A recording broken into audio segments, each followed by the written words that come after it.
بسم الله الرحمن الرحيم نحمده ونصلي ونسلم على حبيبه الكريم الأمين العزيز الرؤوف الرحيم أما بعد فأعوذ بالله من الشيطان الرجيم بسم الله الرحمن الرحيم وما أنفقتم من نفقة أو نذرتم من نذر فإن الله يعلمه وما للظالمين من أنصار صدق الله العظيم. رسول برکت کے لیے درود شریف پڑھ لیجیے. اللهم صل على سيدنا وشفيعنا ونبينا مولانا محمد معظم الجود والكرم وعلى آله الكرام وابنه الكريم وآله وأصحابه وسلم صلى الله تعالى عليه وسلم. سورہ بقرہ کی آیت نمبر 279 تک کا 269 تک کا درس ہو چکا ہے. گزشتہ درس میں بڑی تفصیل سے علم غیب پر بحث ہوئی. آج کی گفتگو میں بھی بڑی اہمیت کی حامل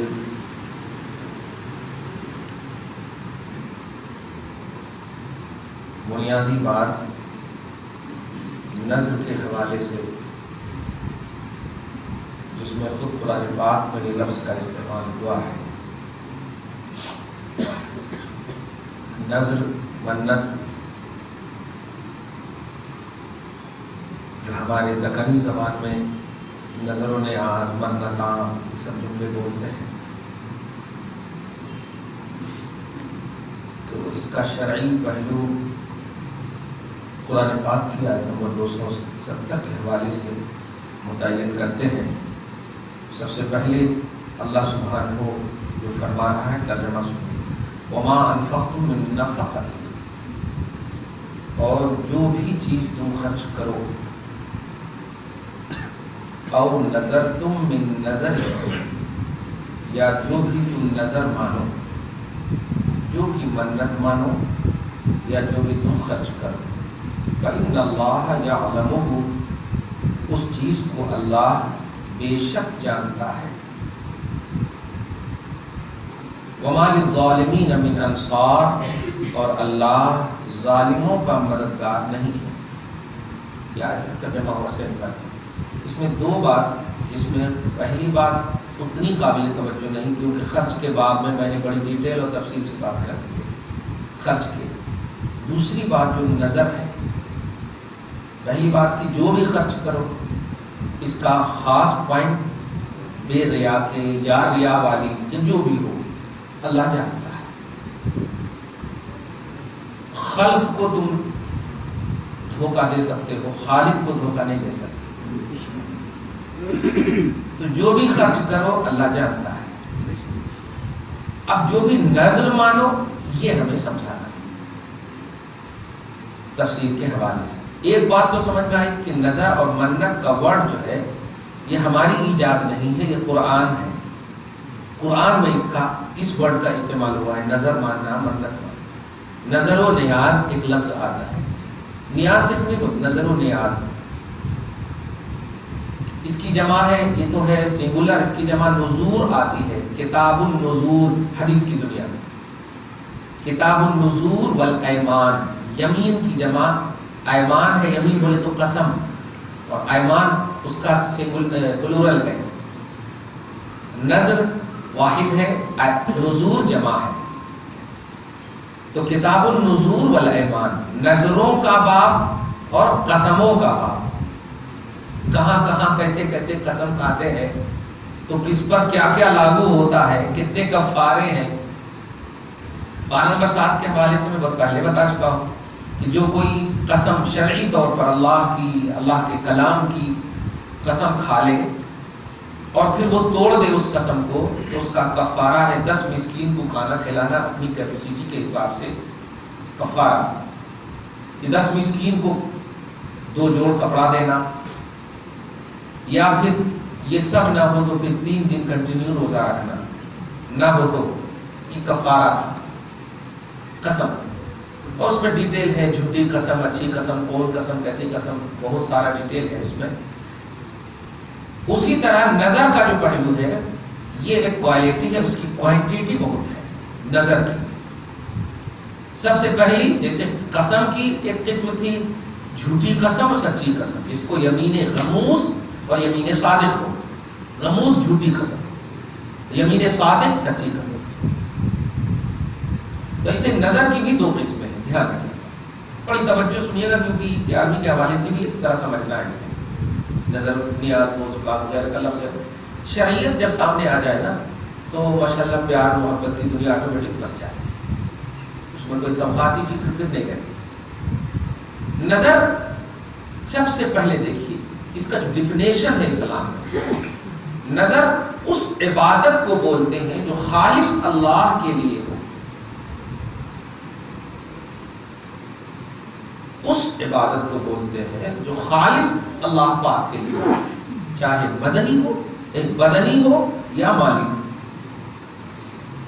بدنی کا مطلب نماز پڑھنا، روزہ رکھنا، مالی کا مطلب خیرات کرنا۔ تو جو بھی اللہ کی رضا کے لیے، اللہ ہی کے لیے جو بھی عمل کیا جائے بدنی یا مالی، نذر کے طور پر غیر واجب عبادت کو اپنے اوپر واجب کر لینا، اسے نذر کہتے ہیں۔ جیسے آپ پر آج کل پرسوں روزہ واجب نہیں ہے، لیکن آپ نے کہا اے اللہ اگر میرا بیٹا صحیح سلامت سفر سے واپس آ گیا تو میں 3 روزہ رکھوں گا، تو آپ پر واجب نہیں تھا 3 دن روزہ، آپ نے غیر واجب کو اپنے اوپر واجب کر لیا۔ اگر بیٹا صحیح سلامت آ گیا تو آپ پر ادا کرنا واجب ہے، اللہ نے حکم نہیں دیا تھا، خود سے آپ نے واجب کر، یہ اس کو کہتے ہیں نذر۔ اب اس کو اور اس کو کہتے ہیں نذر شرعی، شریعت کے ڈیفینیشن میں، شریعت کی زبان میں اسے کہتے ہیں، اور ایسی نظر کو پورا کرنا واجب ہے۔ ایسی نظر کو پورا، صحت مند ہو گیا بچہ، اگر نہیں پورا کریں گے پھر کچھ ہو گیا تو اللہ کو کچھ نہیں بولنا، ایسی۔ اچھا ایک صورت اور بھی ہے کہ مان تو لیا تھا کہ رکھیں گے، لیکن طبیعت خراب ہو گئی، کنڈیشن میں نہیں ہے کہ ہم روزہ رکھ سکیں، تو اللہ پاک جب فرض نماز کو جو قطعی ہے اس کو جب آپ کو رخصت دے دیتا ہے تو یہ تو اپنے سے اوپر آپ نے واجب کیا ہے، تو اس میں بھی آپ کو رخصت ہوگی، لیکن رکھنا ہے تو رکھنا ہے۔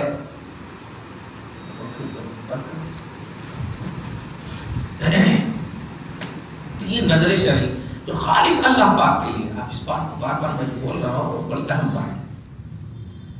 تو بدنی عبادت میں یہ بات اچھے سے سمجھ میں آ رہی ہے کہ ہم نماز پڑھ لیں، روزہ رکھ لیں، لیکن مالی طور پر کیا آپ نظر مان سکتے ہیں؟ کیا آپ ایسے مان سکتے ہیں کہ اللہ ہم کو تو نے 5 لاکھ روپیہ دیا تو ہم 1 لاکھ روپیہ فقیر کو دیں گے، 1 لاکھ روپیہ تیرے کو دیں گے؟ اگر ایسا میں مان لیا تو یہ بھی نظر شرعی ہے، دے دیا اللہ پاک نے تو آپ کو دینا 1 لاکھ واجب ہے، واجب ہے۔ تو مالی ہو یا بدنی ہو، جو بھی آپ غیر واجب عبادت کو اپنے اوپر واجب اور کمپلسری کر رہے ہیں اس کو ادا کرنا واجب ہے۔ اور مالی میں تو خیر کوئی پریشانی نہیں، بیمار میں رہیں گے تو آپ آرام سے دے سکتے ہیں اس کو، اگر مال ہلاک نہ ہو، اگر مال ضائع نہ ہو۔ میں ابھی شرعی پہلو کو آپ کے سامنے بتا رہا ہوں یہ۔ اور ایک ہے نظر عرفی، عین را فا یا، عرفی، عرف عام جس کو بولتے، عرف کو اور اچھے سے سمجھا دو، جیسے ایک ہے لفظ مہتر، ہمارے یہاں جو ہے کچرے صاف کرنے والے، پیخانہ وغیرہ صاف کرنے والوں کو دکن کی سرزمین پر بولا جاتا ہے، لیکن مہتر اردو زبان میں چاند جیسا جس کا چہرہ ہو اس کو بولا جاتا، مہمان چاند تر بنے بہت زیادہ خوبصورت، دکن میں بولا جاتا ہے۔ تو دکن کا عرف جو ہے مہتر کے لیے خاص ہے، سمجھ رہے نا؟ یو پی وغیرہ میں جائیے تو اچھے رہبر قوم کو بولتے ہیں، بڑے انسان، بڑے آدمی کو بولتے ہیں مہتر، جملے میں غور کریں، تو یہ عرف ہے۔ تو وہاں کا عرف، وہاں کی زبان، یہاں کی زبان، اس کو عرف عام بولتے ہیں۔ تو ایک ہے شریعت کا کنڈیشن اور ایک ہے عرف کا کنڈیشن، سمجھ گیا؟ ایک دم اور بڑے اچھے سمجھا دوں، بڑے بڑے پڑھے لکھوں سے، خود آپ لوگ بھی بولتے ہوں گے، مکمل کا ورڈ یوز کرتے ہیں جو واقعی میں مکمل نہیں ہے، کیونکہ مکمل صحیح اردو نہیں ہے، مکمل صحیح اردو ہے. اسی میں ہو اگر خامی تو سب کچھ نامکمل ہے. اب ڈاکٹر اقبال بھی پریشان ہوں گی، جس کو میں مکمل بولا ہوں یہاں مکمل بول رہے ہیں. تو حیدرآباد دکن کی سرزمین پر لفظ مکمل کو مکمل بول کر مکمل ہی سمجھا جاتا ہے، کمپلیٹ ہی سمجھا جاتا ہے، جبکہ مکمل معنی ہوتا ہے مکمل کرنے والا، اور مکمل معنی ہوتا ہے پورا کیا ہوا. زبر کا معنی اور زیر کا معنی فرق ہو جائے گا. جیسے محمد اور محمد فرق ہے کہ نہیں؟ بہت بڑا فرق ہے. محمد بولتے ہیں تعریف کرنے والے کو، اور محمد بولتے ہیں جس کی تعریف کی جائے. یہ عرف ہے، یہ شرع، یہ عرف ہے. تو ایسے ہی ہم مکمل بولتے ہیں تو اس پر فتوے نہیں لگیں گے، یہ ہمارا عرف ہے. اب ڈاکٹر اقبال کو بھی ماننا پڑے گا کہ ہاں بھائی ہمارے لفظ کو ایسے ہی یوز کرو آپ، تب ہی مکمل ہو سکتا ہے. صحیح ہے. تو یہ عرف ایک ہوتا ہے شرع متعین کرتا اور ایک عرف متعین کرتا. قرآن میں بھی اس کا استعمال عرف کا. خاتم پارہ نمبر 22 میں سورہ احزاب کی آیت نمبر 40 میں مَا كَانَ مُحَمَّدٌ أَبَا أَحَدٍ مِّن رِجَالِكُمْ وَلَٰكِن رَّسُولَ اللَّهِ وَخَاتَمَ النَّبِيِّينَ، جبکہ اصل عربی ہے خاتم. خاتم مانے مہر لگانے والی، مہر لگانے والی. سمجھ رہے نا؟ خاتم ہونا چاہیے، لیکن اللہ پاک نے بھی عرف کا لحاظ کیا. سمجھ رہے نا؟ تو قرآن پاک میں بھی اس کا لحاظ ہے، شریعت میں بھی اس کا. تو عرف جو ہے یہ کوئی ہماری ایجاد نہیں ہے. اللہ پاک نے ہمیں پیدا کیا ہے تو ہمارے لینگویج، ہماری زبان کو بھی اسی نے پیدا کیا. تو گویا عرف بھی اللہ پاک کی ایجاد ہے، اللہ پاک کی پیدائش. تو ایک ہے نظر شرعی جو خالص اللہ پاک کی رضا کے لیے ہو، کسی اور کی نیت تک نہ ہو، خیال تک نہ ہو.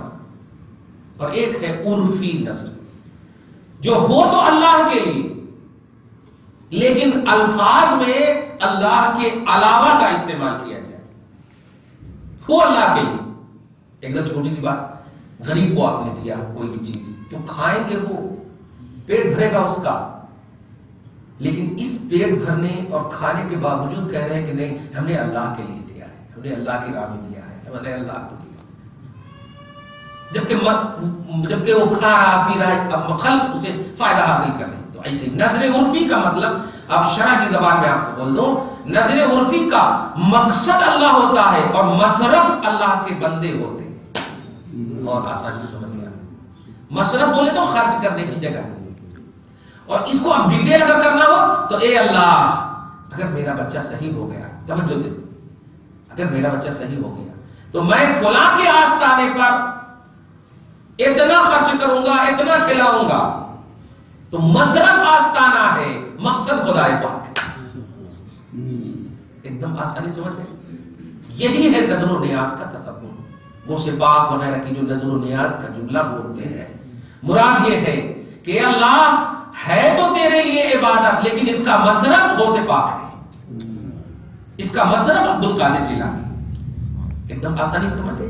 تو مصرف اور مقصد میں اگر فرق سمجھ جائیں گے اختلاف ختم ہو جائے. مصرف اور ہے، مقصد اور ہے. مصرف خرچ کرنے کی جگہ کو بولتے ہیں. اے اللہ باپ کماتا ہے، ماں کماتی ہے، محنت کرتی، مشقتیں کرتی، بچہ کھاتا ہے، لیکن ماں باپ خوش ہو رہے ہیں. کھا رہا ہے بچہ، خوشی مل رہی ہے، ماں باپ کو کما لے نہیں. مقصد یہی ہے کہ مصرف میرا بیٹا ہے. ماں باپ کا مقصد یہی ہے کہ یہ کھائیں گے تو ہم خوش ہوں گے. مصرف وہاں. تو ایسے ہی اللہ پاک کے لیے، اللہ پاک کا جو مقصد ہے کہ جو بھی بندہ کرے وہ میری رضا اور خوشنودی کے لیے، مصرف مختلف ہو سکتے ہیں، مقصد ایک ہو. مقصد ایک ہو. اس کی اب شرع، اس کی اصول قرآن پاک، حدیث پاک میں بھی آپ دیکھیں. قرآن پاک میں سب سے پہلے، پھر حدیث پاک. پارہ نمبر 11 کی فرسٹ آیت، فرسٹ پیج میں آپ دیکھیے.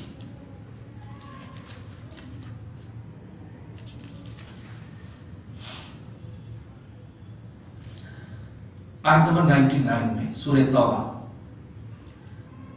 مَن يُؤْمِنُ بِاللَّهِ وَالْيَوْمِ الْآخِرِ وَيَتَّخِذُ مَا يُنْفِقُ قُرُبَاتٍ عِندَ اللَّهِ وَصَلَوَاتِ الرَّسُولِ. جملے پہ غور کریں. کچھ ایسے ہیں مومن جو اللہ اور یوم آخرت پر ایمان رکھتے ہیں. وَيَتَّخِذُ مَا يُنْفِقُ، اور جو بھی وہ خرچ کرتے ہیں ان میں ان کا ارادہ یہ ہوتا ہے کہ اللہ کے پاس کا قرب ملے اور مصطفیٰ کی دعا ملے.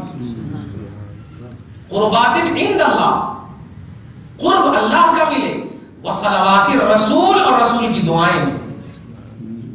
دیکھا آپ نے خرچ کا تصور کیا ہے کہ مقصد مولا ہے، مقصد مولا ہے، رسول پاک کی دعا ہے، آپ کی توجہ ہے، آپ کے احسانات ہے، آپ کی دعائیں، آپ کی ہم سے جو وابستہ ہے یہاں پر دیکھیے خرچ کرتے ہیں اللہ اس کے رسول کی رضا کے لیے، ایمان رکھ کر کے یوم آخرت پر، خود خدا پر، لیکن مقصد ہوتا ہے کہ راضی ہو جائے. سیم یہی مقصد ہے نظر و نیاز کا. اے اللہ کر تو رہا ہوں تیرے لیے، لیکن یہ تیرے محبوب بندے سلطان الاولیاء ہیں، ان کے ہونٹ مل جانا، ان کی دعائیں مل جانا.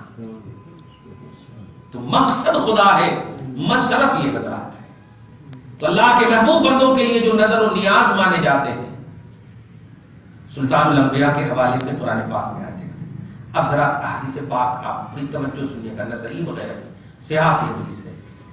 حضرت ابو ہریرہ ہے، ایک مسجد ہے مدینہ میں، مسجد عشار، مسجد عشار.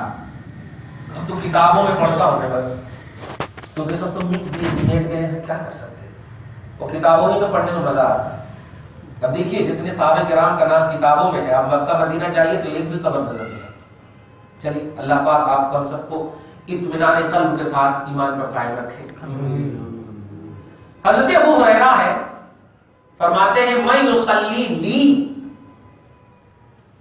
فی مسجد العشار رکعتین.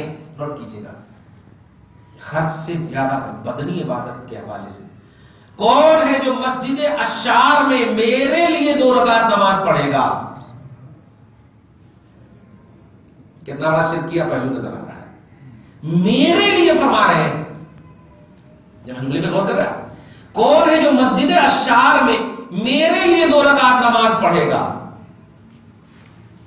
اور ایک دم صحابی رسول ابو ہریرہ جن کے نام کے بغیر حدیث کی دنیا ہی نہیں سج سکتی، اتنے جلیل القدر صحابی اصحاب صفہ میں سے.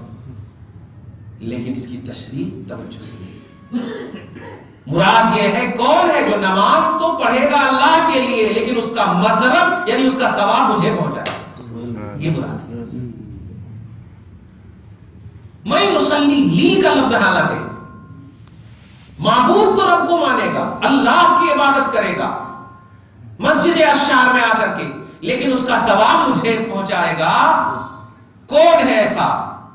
تو اس سے مکمل ثابت ہو کہ بدنی عبادت بھی نظر و نیاز کے طور پر، ایصال کے طور پر، پہنچانے کے طور پر اللہ کے محبوب بندوں کو کیا جا سکتا ہے. قرآن پاک سے دیکھا آپ نے، نظر شرعی کو بھی سمجھ گئے آپ، نظر علفی جو ایصال ثواب کا کانسیپٹ ہے، یہ پہلو اگر صحیح رہا تو پھر وہ جو آیت کریمہ 174 اور دیگر پارہ نمبر 6 میں 8-28 میں کہ غیر اللہ کے لیے ذبح نہیں کرنا چاہیے، انہیں ایسا نہیں ہوتا. تو دیکھنا کہ بندوں کی نیتوں کو تو رب العالمین جانتا ہے. بڑے بڑے محبوب بندوں کے حوالے سے یہ عقیدہ آپ ہونے رکھتے ہیں کہ آپ نیتوں کو جانتے ہیں، لیکن اللہ پاک کے بارے میں تو ایک دم یقین سے رکھتے ہیں کہ علیم بذات الصدور، دلوں کے سینوں کے راز کو جانتا ہے، اندر کیا ہے وہ اللہ پاک جانتا ہے. آپ کیسے فتویٰ سڈنلی لگا دیا کہ جو ذبح کر رہا ہے وہ غوث پاک کا نام لیا ہوا؟ خبردار خبردار، کوئی غوث پاک کا اگر نام لینا ہوتا تو اللہ کا کلمہ ہی نہیں پڑھتا. ذبح کرتے وقت بسم الغوث الاعظم اگر بولا ہوتا تو وہ اللہ کا کلمہ ہی نہیں پڑھتا. کوئی بھی اگر بندہ ایسا کرتا ہے بسم اللہ اللہ اکبر کے بجائے بسم الغوث الاعظم بسم خواجہ نواز اگر بولتا ہے تو وہ بالکل شرک کر رہا ہے، حرام. اور وہ تو بعد میں وہ شرک کر رہا ہے، کیونکہ جہاں پر اللہ بولنا چاہیے وہاں غیر اللہ بول رہے ہیں تو یہ تو شرک ہے، اللہ کا درجہ دے دیا کسی کو. لیکن اگر بسم اللہ اللہ اکبر کہہ کے بول رہا ہے تو دیکھیے مقصد اس جانور کا مولا ہے، مصرف غوث اعظم ہے. یہ جملے پہ غور کیجیے، مقصد اللہ تعالیٰ ہے، مصرف غوث اعظم، مصرف خواجہ غریب جواد، مصرف اولیاء اللہ، مصرف محبوبان خدا ہے. یہ پلس پوائنٹ نظر و نیاز کا یہی کانسیپٹ ہے. تو جو کوئی بھی جہاں کہیں بھی اس طرح کی باتیں آئے آپ بڑے شرعی انداز میں وہاں سمجھائیے. آیت نمبر 270 کے تحت دیکھیے آپ نظر کے حوالے سے کیا کہا گیا ہے. غور کیجیے، کوئی بھی چیز آپ سامنے رکھتے ہیں تو آپ سب سے پہلے، ارے میں تو درود و سلام میں بھی توحید بتاتا ہوں. کیسے؟ اس لیے کہ درود پڑھنے سے پہلے آپ اللہم بولتے ہیں. جملے کو غور کریں، اللہم صلی علی محمد، محمد کو اور صلی اللہ کو بعد میں بولتے ہیں. اللہم، دیکھا آپ نے، مقصد رب ہے، مصرف مصطفیٰ ہے. صحیح ہے، مصرف مصطفیٰ. تو یہ نیتوں کا جو تعین ہے یہ ہمارے نیچر میں ہے، ہمارے ایمان میں ہے. تو جب ایک ایک کانسیپٹ ہمارا متعین ہے تو سڈنلی کسی کے ظاہر کو دیکھ کر فتوی بازی ہرگز نہیں ہونا چاہیے. کہ بہت بڑا پلس پوائنٹ ہے کہ جو کوئی فرق سے فتوی لگا دیتے ہیں. کتابوں میں تو یہاں تک ہے کہ اگر جانور پر نام لے لیے تو وہ حرام ہو جاتا ہے. ایسا کیسے ہوتا ہے؟ اب کیسے ہوتا؟ یہ میری بیٹی کا ان کے ولیمہ کا فتویٰ ہے، یہ میرے بیٹے کے ولیمہ کا بکرا ہے، تو ولیمہ کا نام لے تو حرام ہو جاتا. ایسا کیسے ہوتا؟ آپ سوچئے آپ کے پاس ایک بکرا ہو، وہ آپ نے رکھا تھا اللہ کے واسطے، بقرہ عید میں ہم ذبح کریں گے، رکھے تھے آپ، لیکن درمیان میں آپ کو ایسے حالات آ گئے کہ آپ کو بیچنا پڑا اور لینے والا ہندو ہے. آپ بتائیے کس کے لیے رکھا تھا آپ نے؟ اللہ کے لیے رکھا تھا، لیکن خرید لیا کسی ہندو نے اور جا کر دیوی دیوتا کے نام پر اس نے کاٹ دیا. تو اب کیا کہیں گے؟ حلال ہو جائے گا؟ نام تو لیا تھا اپنے اللہ کا. نہیں، کہیں گے نہیں. ذبح کرتے وقت دیکھا جائے گا کہ کس نے ذبح کیا ہے، کس کے نام سے ذبح کیا ہے. تو ہندو کے گھر میں بکرا ذبح ہو رہا ہو اور اگر بسم اللہ اللہ اکبر بولا گیا تو وہ حلال ہے. مسلمان کے گھر میں ہو اور اگر اللہ کا نام نہ لیا گیا تو وہ حرام ہے. کتنا آسان کانسیپٹ ہے، کتنا آسان ہو گیا ہے. تو ایسے ہی مقصد اور مصرف کو سمجھیں. نام زدگی اور نام لینے کی بنیاد پر فتوی نہیں لگ سکتے. ایک ہندو ہے، اسی کو آپ لیں گے، زندگی بھر تک اس نے کالی مائی کے نام پر رکھا، لیکن سڈنلی ضرورت پڑ گئی، کوئی بیمار پڑ گیا اور ایک مسلمان بھائی لے لیے، خرید لیے اور اس نے اللہ کے نام پہ ذبح کر دیا. اب بتائیے وہ حلال ہے یا حرام ہے؟ ایک دم کہو کہ حلال ہے. کیوں؟ اللہ کے نام پر. تو ذبح کرتے وقت اگر اللہ کا نام لیا جائے تو وہ حلال ہے، نہ لیا جائے تو وہ حرام ہے، اگرچہ اس سے پہلے جملہ جمراتی کا نام لیا گیا. تو پہلے نامزدگی یہ شریعت نہیں بنتی ہے، وقت ذبح جس کو بولتے ہیں یہ شریعت بنتی ہے.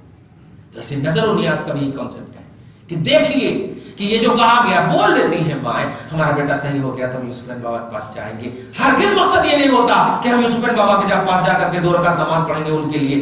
یہاں وہاں پر بھی اگر مائیں یا وہاں پر بھی پہلے تو جانا نہیں چاہیے. اگر آپ جاتے ہو تو آپ وہاں پر بھی ظہر کی نماز کا وقت آ جائے تو آپ یہی کہتے ہیں واسطے اللہ کی.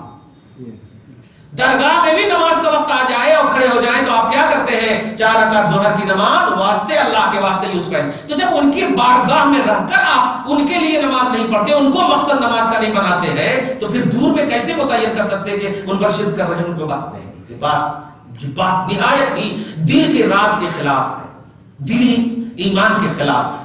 یہ توجہ، یہ بات اگر سمجھ گئے نا تو انشاءاللہ آپ سامنے والے کو بھی صحیح ایکسپلین کریں گے اور ان کے بھی ایکسپلین کو صحیح راہ دیں گے کہ آپ جو ہے غلط سمجھے ہیں، نظر و نیاز کو غلط سمجھے ہیں. مقصد اور مصرف، یہ 2 ورڈ ہمیشہ زندگی میں سمجھیے گا. مقصد اللہ ہے، مصرف غیر اللہ ہو سکتے ہیں، مصرف کوئی اور ہو سکتے ہیں. ہر روز آپ دال کھانا، ہر روز آپ آرڈنری کھانا کھاتے ہیں، اگر داماد آ گیا تو اچھا کھانا بنا دیتے ہیں، کیا بات ہے؟ جبکہ وہ داماد گھر میں عام کھانا کھایا، لیکن یہاں آج کا مقصد کچھ اور ہے، مصرف کچھ اور ہے. سمجھ رہے؟ تو مقصد اور مصرف کو اپنی نیتوں کے حوالے سے، تو ایسے ہی نظر شرعی میں مقصد صرف اللہ پاک ہے، نظر عرفی میں بھی مقصد اللہ پاک ہے. لینگویج کسی کے لیے اگر کوئی ہو بھی جائے اس تو کوئی حرج نہیں. جیسے آج دیکھیے مسجد اللہ کی ہوتی ہے لیکن مسجد نبوی بولتے ہو، نبی کی طرف بولتے ہو. سمجھ رہے؟ مسجد فاطمہ، مسجد امیر فاطمہ، یہ اللہ کی مسجد ہے لیکن ان کی طرف نسبت کیوں؟ بس مقصد یہ ہے کہ مقصد عبادت تو اللہ کے لیے ہوگی، ثواب امیر فاطمہ کو پہنچے، بس یہ مقصد ہے. سمجھ رہے گا؟ تو مصرف وہ ہو سکتے ہیں ثواب کے ایصال کے، مقصد وہ نہیں ہو سکتے. تو مقصد اور مصرف سمجھیں گے، نظر و نیاز سمجھ میں آئے گا. دعا ہے پروردگار عالم ہم سب کو سچا پکا مسلمان کو بنائے، ہم سب کی دعاؤں کو قبول فرمائے، آپسی اتحاد و اتفاق ایمانی کو قائم و قائم رکھے، دربار میں اولاد میں برکتیں عطا فرمائے، پریشانیوں کو دور فرمائے، مشکلات کو حل فرمائے، نیک و جائز تمناؤں کو پوری فرمائے. سلطان الاولیاء کے وسیلے سے ہم سب کو، ہم سب کی اولاد کو، ہم سب کے گھر بار میں برکتیں عطا فرمائے. وصلی اللہ تعالی علی خیر خلق محمد وآلہ واصحابہ اجمعین برحمتک یا ارحم